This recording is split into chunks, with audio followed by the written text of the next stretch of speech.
மதம் மாற்றம் என்பது அரசியல் சட்ட உரிமை. கான்ஸ்டியூஷன்ல அதற்கான அதிகாரம் என்பது ஒன்றிய அரசாங்கத்துக்கும் மாநில அரசாங்கத்துக்கும் இருக்குது. அப்படி இருக்கிற போது நீதிமன்றம் அதை எப்படி முடிவு செய்ய முடியும்? எனக்கு கம்யூனிட்டி சர்டிபிகேட் கொடுங்க என்று சபீர் அகமது கேட்கிறார். உயர் நீதிமன்ற நீதிபதிகள் ஜி.ஆர். சுவாமிநாதன் தலைமையிலான அமர்வு ஒன்னு சர்டிபிகேட் கொடுக்க சொல்லலாம் அல்லது கொடுக்க முடியாதுன்னு சொல்லலாம். ஆனா இந்த ஜிஓவை ரத்து செய்ய வேண்டிய அவசியம் என்ன? ஒரே நாள் அன்னைக்கே தீர்ப்பு சொல்றாங்க. அப்படி என்ன அவசியம் தேவை இருக்குது? சொல்வதற்கான அதிகாரம் இல்லை. அப்படி சொன்னால் அது ஜுடிஷியல் இன்டிசிப்ளின் என்று உச்சநீதிமன்றம் சொல்லி இருக்கிறது. 12 மணிக்கு கேக் வெட்டுற முதல்வர் ஒரு முக்கியமான கேஸ்ல அதுக்குரிய கவனம் செலுத்தணுமா வேணாமா? முதல்வர் விஜய் ஈசனும் ஏதாவது இன்ஸ்ட்ரக்ஷன் கொடுத்தாரா? அவருக்கு தெரியுமா தெரியாதா அந்த வழக்கு? ஷாஜகான் ஒரு மினிஸ்டர் இருக்காரு, அவர் சிறுபான்மை நலத்துறை, அவர் இந்த வழக்கை டீல் பண்ணாரா? அவருக்கு ஏதாவது தெரியுமா? இப்ப இஸ்லாமியர்களின் உரிமையை பாதுகாப்பதற்கான, சிறுபான்மை மக்களின் உரிமையை பாதுகாப்பதற்கான, இடஒதுக்கீடு உரிமையை பாதுகாப்பதற்கான எல்லா வாய்ப்பும் இருந்தும் அந்த வாய்ப்பில் தாவேக அரசு கோட்டை விட்டு இருக்கிறது. இதற்கு முன்பாகவே தாவேக அரசோட கவனத்துக்கு இந்த வழக்கு போயிருக்கு, ஆதவர்ஜன் அவர்கள் கவனத்துக்கு போயிருக்கு. ஆனால் எல்லாரும் சேர்ந்து கோட்டை விட்டு இருக்கிறார்கள். அப்ப சிறுபான்மை மக்கள் நலன் மீதான அக்கறை இவ்வளவுதானா? அவங்க ஓட்டை வாங்கித்தான் நீங்க வந்தீங்க. நேற்று மதுரை உயர் நீதிமன்ற கிளையில் நீதிபதிகள் ஜி.ஆர். சுவாமிநாதன், பி.பி. பாலாஜி அமர்வு ஒரு தீர்ப்பளித்திருக்கிறது. அந்த தீர்ப்பு இஸ்லாமியர்களுக்கு எதிரானது, குறிப்பாக அரசியல் சட்டத்துக்கு முரண்பாடானது. சமீர் அகமது என்பவர் தூத்துக்குடி மாவட்டத்தைச் சேர்ந்தவர். 2 இந்து பெற்றோர்களுக்கு பிறந்த அவர் 2015 மதம் மாறுறாரு. மதம் மாறி தாசில்தாரிடம் சாதி சான்றிதழ் கேட்டு விண்ணப்பிக்கிறார். இஸ்லாமியர்களாக மாறிய அவருக்கு பிசி முஸ்லீம் சர்டிஃபிகேட் கேட்டு விண்ணப்பித்த அந்த விண்ணப்பம் தாசில்தாரால் நிராகரிக்கப்படுகிறது. கயத்தார் தாசில்தார் நிராகரித்த அந்த வழக்கு உயர்நீதிமன்றத்தில் 2022 2026 ஆண்டு விசாரணைக்கு எடுக்கப்பட்டு நேற்று தீர்ப்பளிக்கப்பட்டு இருக்கிறது. இந்த தீர்ப்பில் என்ன சொல்கிறாங்கன்னா, தமிழ்நாடு அரசு 2024 ஒரு ஜிஓ போடுறாங்க. அந்த ஜிஓ நம்பர் 31 இந்து மதத்தைச் சேர்ந்த, இந்து மதத்தில் இருக்கக்கூடிய பிற்படுத்தப்பட்டோர், மிகவும் பிற்படுத்தப்பட்டோர், பட்டியல் சமூகத்தைச் சேர்ந்தவர்கள், டீநோட்டிஃபைட் ட்ரைப் சமூகத்தைச் சேர்ந்தவர்கள், இவர்களெல்லாம் இஸ்லாமியர்களாக மதம் மாறினால் அவர்களுக்கு பிசி முஸ்லீம் என்ற சர்டிஃபிகேட் கொடுத்து பிசி முஸ்லீம் இடஒதுக்கீட்டின் கீழ் அவர்கள் வருவார்கள் என்று ஒரு அரசாணை பிறப்பிக்கப்படுகிறது. அந்த அரசாணையை இந்த வழக்கில் வைத்து இந்த வழக்கு தாக்கல் செய்யப்படுகிறது. அந்த அரசாணையை நேற்றைய தினம் உயர்நீதிமன்றம் ரத்து செஞ்சிருச்சு. அதாவது உயர்நீதிமன்றம் என்ன சொல்லுதுன்னா, மதம் மாறியவர்களுக்கு இடஒதுக்கீடு உரிமை என்பது கிடையாது. நீங்கள் ஓசி கேட்டகரியில், இந்து சமூகத்தில் இருக்கக்கூடிய ஓசி கேட்டகரி போல் ஓசி இதில் தான் நீங்கள் வரணுமே ஒழிய பிசி முஸ்லீமில் நீங்கள் வர முடியாது என்பதுதான் நீதிபதிகள் ஜி.ஆர். சுவாமிநாதன், பாலாஜி அமர்வின் தீர்ப்பின் சாரம். இந்த வழக்கு நடந்த முறை சிக்கலாக இருக்குது, வழக்கின் தீர்ப்பு சிக்கலாக இருக்குது, அரசாங்கம் இதை கையாண்ட முறை சிக்கலாக இருக்குது. வழக்கு நடந்த முறை, இந்த வழக்கின் கோரிக்கை என்பது எனக்கு கம்யூனிட்டி சர்டிஃபிகேட் கொடுங்க என்று சபீர் அகமது கேட்குறார். உயர்நீதிமன்ற நீதிபதிகள் ஜி.ஆர். சுவாமிநாதன் தலைமையிலான அமர்வு ஒன்று சர்டிஃபிகேட் கொடுக்க சொல்லலாம் அல்லது கொடுக்க முடியாதுன்னு சொல்லலாம். இவ்வளவுதான் இந்த தீர்ப்பில் மனுதாரின் கோரிக்கை. அந்த கோரிக்கையை ஏற்கலாம் அல்லது நிராகரிக்கலாம். ஆனால் இந்த ஜிஓவை ரத்து செய்ய வேண்டிய அவசியம் என்ன?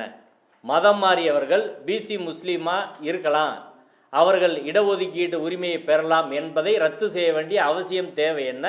இந்த வழக்கில் யாருமே அந்த ஜிஓவை ரத்து செய்ய சொல்லி கேட்கல. சமீர் அகமது கேட்கல, அரசாங்கம் கேட்கல, வேறு யாரும் இம்ப்ளீட் ஃபைல் பண்ணி கேட்கல. நீதிமன்றம் தானே இதை செய்ய வேண்டிய அவசியம் தேவை என்ன அப்படின்றது தான் எங்களோட கேள்வி. இப்போ மதம் மாற்றம் என்பது அரசியல் சட்ட உரிமை.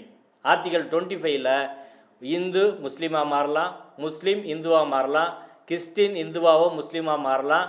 இப்படி மதம் மாறும் உரிமை என்பது அரசியல் சட்டம் ஆர்டிகல் 25 அரசியல் சட்டப்படியான உரிமை. தனது அரசியல் சட்ட உரிமையை, அடிப்படை உரிமையை ஒருவர் தேர்வு செய்தால் அவருக்குரிய இடஒதுக்கீட்டு உரிமை பறிபோகும் என்பது எந்த வகையில் சரி? ஒருவர் இந்து மதத்தில் இருக்கிறாரு, ஓபிசியாக இருக்கார், எஸ்சி எஸ்டியாக இருக்கார், அவர் என்ன அடிப்படையில் அவருக்கு இடஒதுக்கீடு வழங்கப்படுது? அவருக்கு இடஒதுக்கீடு எப்படி கொடுக்குறாங்கன்னா, அவர் சமூக ரீதியாக, கல்வி ரீதியாக பின்தங்கி இருப்பதனால தான் இடஒதுக்கீடு கொடுக்கப்படுகிறது. ஒரு முஸ்லீமாக அவர் மாறிட்டார்னா சமூக ரீதியாக, கல்வி ரீதியாக பின்தங்கிறது மாறுமா? மாறாது. அதே நிலையில் தான் அவர் இருப்பார். அதனால தான் தமிழ்நாடு அரசு 2024 முஸ்லீம் சமூகத்தில் பின்தங்கிய 7 பிரிவு ஏற்கனவே சட்டத்தில் சொல்லியிருக்கிறாங்க. மாறினவங்களும் அந்த பிரிவின் நம்பிக்கையை ஏற்றுக்கொண்டால் அந்த 7 செக்ட்டுக்கும் நீங்கள் இடஒதுக்கீடு பிசி முஸ்லீமில் வரலாம். எஸ்சியாக கூட கொடுக்கல. ஒரு எஸ்சி மாறினாலும் பிசி முஸ்லீம் தான், ஒரு அப்பர் கேஸ்ட் மாறினாலும் பிசி முஸ்லீம் தான். அப்பர் கேஸ்ட் இல்லை, ஒரு பிசி மாறினாலும் பிசி முஸ்லீம் தான், எஸ்சி மாறினாலும் பிசி முஸ்லீம் தான், எம்பிசி மாறினாலும் பிசி முஸ்லீம் தான் என்ற அடிப்படையில் இடஒதுக்கீட்டு உரிமை என்பது வழங்கப்பட்டு வந்தது. இன்றைக்கு இந்த தீர்ப்பு என்பது இஸ்லாமுக்கு மாறுபவர்களின் அடிப்படை உரிமையை பறித்திருக்கிறது. இஸ்லாமியெல்லாம் நீ மாறக்கூடாது, இந்து மதத்தில் ஏதாவது ஒரு ஜாதியில் நீ இருந்துக்கிட்டு இருந்தால் தான் உனக்கு இடஒதுக்கீடு கிடைக்குமே தவிர, இஸ்லாமிற்கு நீ மதம் மாறினால் உனக்கு இடஒதுக்கீட்டு உரிமை கிடையாது என்று சொல்வதுதான் இந்த தீர்ப்பு. பிசி முஸ்லீமாக கொடுக்கக்கூடாதுன்னு சொல்ல இந்த தீர்ப்பில் எங்களுக்கு நீதிபதிகளிடம் என்ன கேள்வினா, முஸ்லீமாக மாறிட்டா ஒரு ஜாதியை இழந்துடுறாரு அப்படின்னு நீங்கள் சொல்கிறீங்க.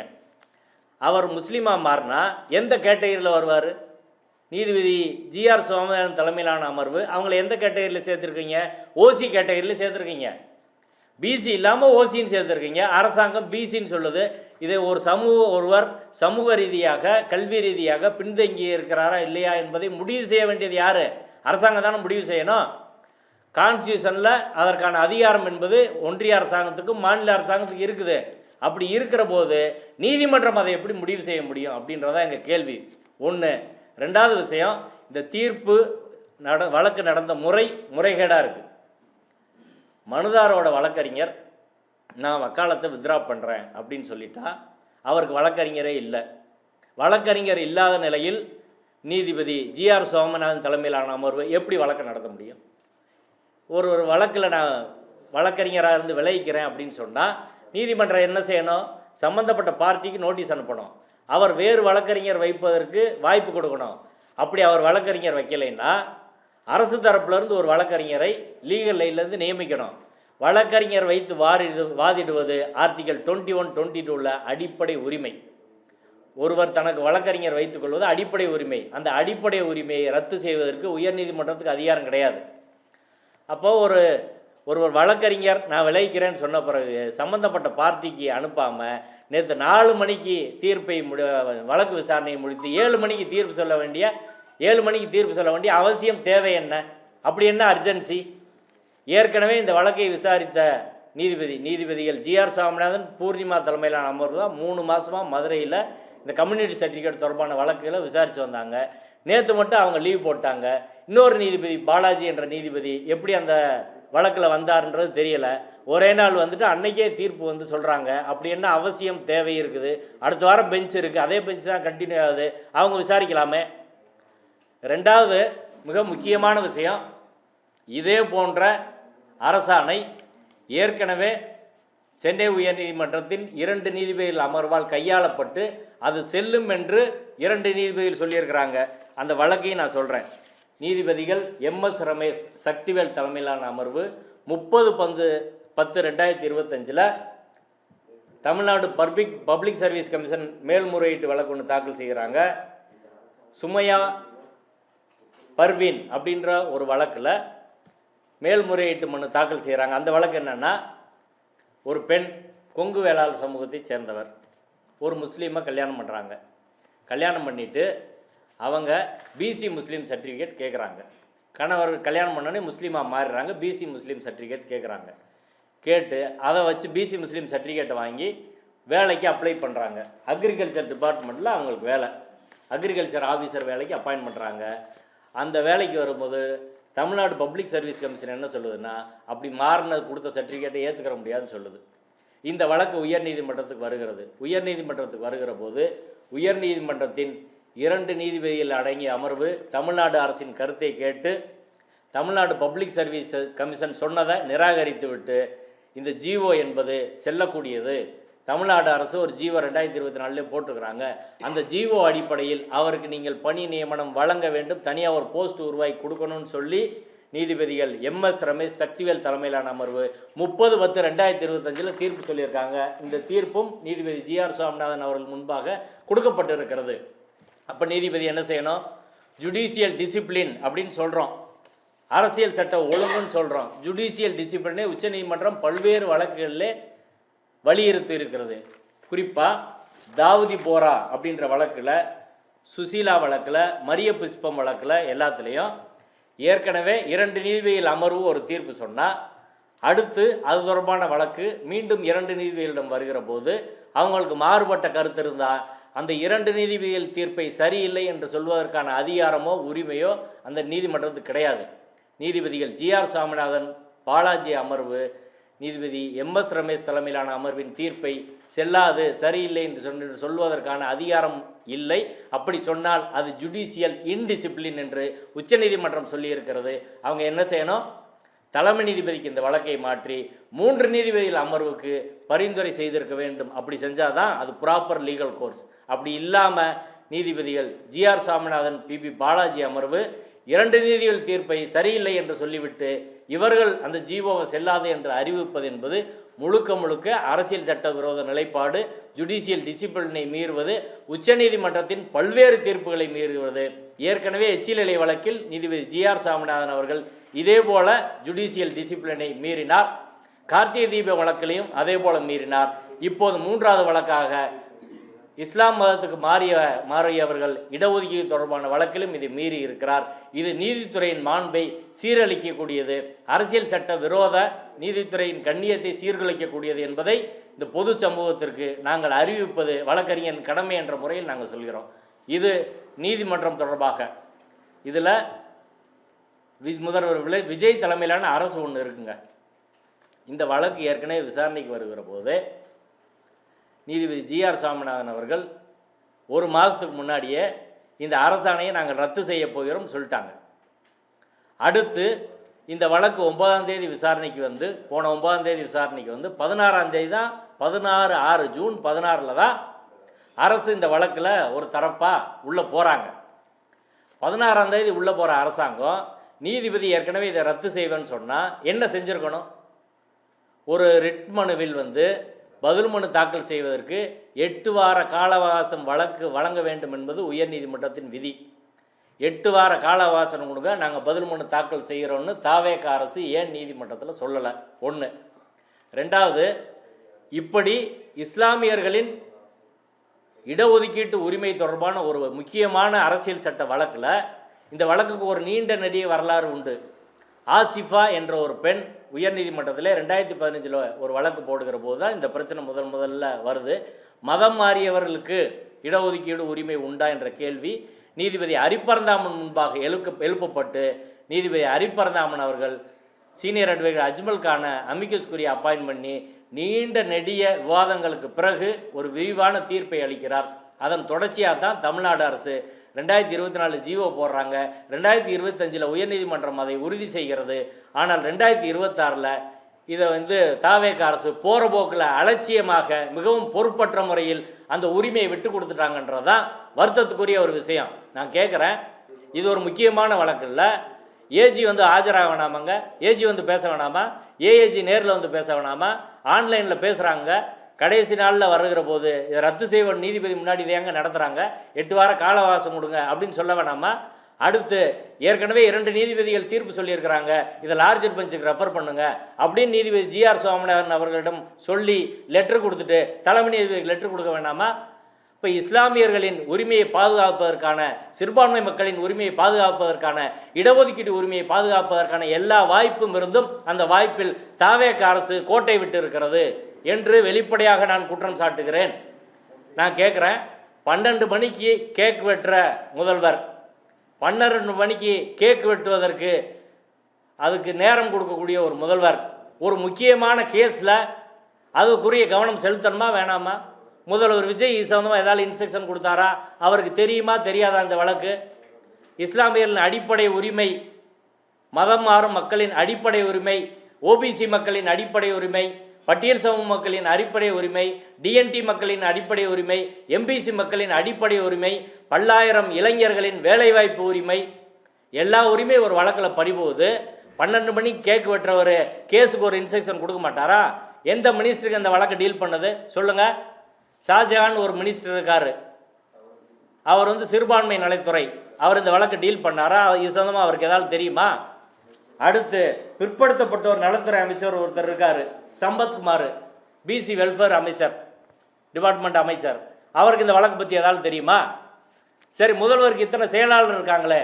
எனக்கு என்ன ரொம்ப வருத்தம்னா, முதல்வர் பதவியேற்றவுடன், விஜய் அவர்கள் பதவியேற்றவுடன் 2 நாளில் அவருக்கு ஒரு தனி செயலாளர் நியமித்தார். அவர் தான் ஜெகதீஷ் பழனிசாமி. அந்த ஜெகதீஷ் பழனிசாமி அவர்கள் ஒரு மிகப்பெரிய அரசியல் சட்ட ஆளுமை, முதல்வரோட தனி செயலாளர். அவர் எப்படி கோட்டை விட்டார்னு எங்களுக்கு தெரியல. ஜெகதீஷ் பழனிசாமி என்ற ஒரு மிகப்பெரிய ஆளுமை, அரசியல் சட்ட ஆளுமை, முதல்வரின் செயலாளராக இருக்கிறார். அந்த முதல்வரின் செயலர் முதல்வர் கவனத்துக்கு இதை கொண்டு போனாரா இல்லையா? அவருக்கு தெரியுமா தெரியாதா? முதல்வர் செயலர்னா வேலை என்னங்க?